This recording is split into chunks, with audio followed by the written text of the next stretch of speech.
नमस्कार, जय हिंद मेरे प्यारे छात्रों। एसएच स्टडी में आपका स्वागत है। आज मैं कक्षा 11 की हिंदी का बुक आज हम अंतरा बुक का महत्वपूर्ण नोट्स जानेंगे। तो दूसरा चैप्टर का नोट्स देखते हैं। तो हमारा नोट्स है अंतरा गद्य खंड पार्ट 2 दोपहर का भोजन। तो विद्या कहानी है और कहानीकारी अमरकांत यानी अमरकांत के द्वारा ये जो चैप्टर है वो लिखा गया है। और जीवन परिचय यानी अमरकांत का। तो अमरकांत का जन्म जुलाई सन 1925 को उत्तर प्रदेश के बलिया जिले के भागलपुर नगरा नामक गांव में, वास्तविक नाम श्री राम वर्मा, यहाँ भागलपुर लिखा गया है, भागलपुर को यहाँ इस तरह भागलपुर लिख लीजिएगा, ठीक है। तो इनकी प्रमुख रचनाएं हैं। कहानी संग्रह में जिंदगी और जोंक, देश के लोग, मौत का नगर, मित्र मिलन, कुहासा आदि। उपन्यास है सूखा पत्ता, पराई डाल का पंछी, सुख जीवी, बीज की दीवार, काले उजले दिन, ग्राम सेविका, इन्हीं हथियारों से आदि। और इनकी साहित्यिक विशेषताएं हैं। अमरकांत नई कहानी आंदोलन के एक प्रमुख कहानीकार है। और दूसरा चित्रात्मकता। और इनकी भाषा शैली है, इन्होंने अपनी अधिकांश कहानियों में बोलचाल की सहज सरल भाषा का प्रयोग किया है। प्रसंग व पात्रानुसार आंचलिक मुहावरों व शब्दों के प्रयोग से भाषा रोचक व जीवंत बन गई है। कहीं कहीं तत्सम शब्दों के अतिरिक्त अरबी, फारसी, अंग्रेजी व देशज शब्दों का प्रयोग भी मिलता है। वर्णनात्मक शैली को प्रभावी बनाने के लिए संवादों का यदा कदा प्रयोग हुआ है। और पाठ परिचय जानते हैं। पाठ परिचय। दोपहर का भोजन गरीबी से जूझते एक निम्न मध्य वर्गीय शहरी परिवार की कहानी, जिसके मुखिया की अचानक नौकरी छूट जाने के कारण परिवार के सामने आर्थिक संकट खड़ा हो जाता है। परिवार के सदस्यों को भरपेट भोजन तक नसीब नहीं हो पाता है। पूरे परिवार को संघर्ष भावी उम्मीदों पर टिका है। सिद्धेश्वरी संकट की इस घड़ी में परिवार के सभी सदस्यों को एकजुट एवं चिंता मुक्त रखने का अथक प्रयास करती है। वह अपने परिवार को टूटने से बचाने का हर संभव प्रयत्न करती है।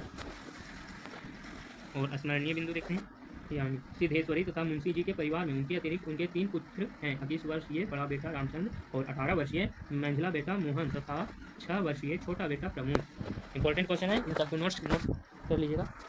तो दूसरा पॉइंट में है, रामचंद्र एक स्थानीय दैनिक समाचार पत्र के दफ्तर में प्रूफ रीडिंग का काम सीखता है तथा नौकरी की तलाश में है। मोहन हाई स्कूल के इम्तिहान की तैयारी कर रहा है। तीसरा पॉइंट, दोपहर का भोजन। सिद्धेश्वरी पाठ की जीवंत पात्र व अत्यंत अभाव में अपने परिवार की गाड़ी को खींच रही है। परिवार की स्थिति अत्यंत दयनीय होने पर भी वह परिवार को जोड़ने का पूरा प्रयास करती है। परिवार को जोड़े रखने के लिए वह झूठ का सहारा भी लेती है।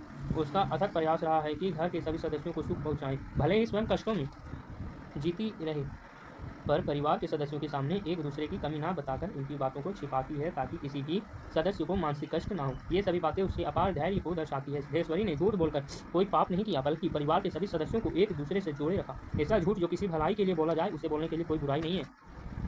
अगला पॉइंट देखें। अगला है, घर के सभी सदस्य रामचंद्र, मोहन तथा मुंशी जी बारी बारी भोजन के लिए आते हैं। सभी मन ही मन इस वास्तविकता से परिचित हैं कि घर में पर्याप्त भोजन नहीं है। वे सभी कुछ न कुछ बहाना बनाकर आधे पेट ही भोजन करके उठ जाते हैं।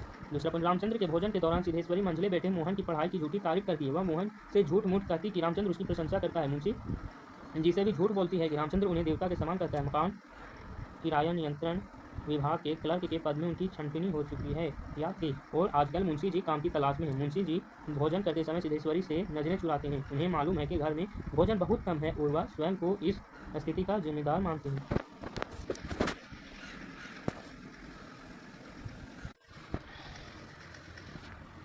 भोजन के दौरान सिद्धेश्वरी एवं मुंशी जी असंबद्ध बातें करते हैं, जैसे बारिश का ना होना, मक्खियों का होना, फूफा की जुड़ी हुई है।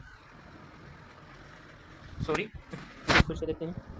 भोजन के दौरान सिद्धेश्वरी एवं मुंशी जी असंबद्ध बातें करते हैं, जैसे बारिश का ना होना, मक्खियों का होना, फूफा की बीमारी तथा गंगा शरण बाबू की लड़की की शादी। हालांकि इन बातों का कोई महत्व नहीं है, फिर भी ये सभी बातें पाठ से जुड़ी हुई है। ये सभी बातें उनके मन की व्यथा, जीवन के अभाव आदि को दर्शाती है। इन बातों को करके शायद वे मूल विषय गरीबी एवं अभाव से बचना चाहते हैं तथा अपनी दुखों को कम करना चाहते हैं।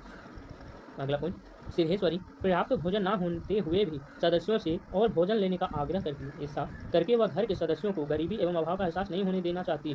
वह सदस्यों की एक दूसरे के विषय में झूठी तारीफ करके गरीबी, अभावग्रस्त एवं संघर्षपूर्ण वातावरण में भी उन्हें एकजुट एवं खुशहाल रखने की कोशिश करती है। सबको भोजन करवाने के पश्चात सिद्धेश्वरी जब स्वयं भोजन करने बैठती है तो अपने हिस्सा थोड़ी सी दाल, जरा सी चने की तरकारी तथा मात्र एक रोटी आती है। तब उसे अचानक अपने सबसे छोटे पुत्र प्रमोद का ध्यान आता है, जिसने अभी तक भोजन नहीं किया था।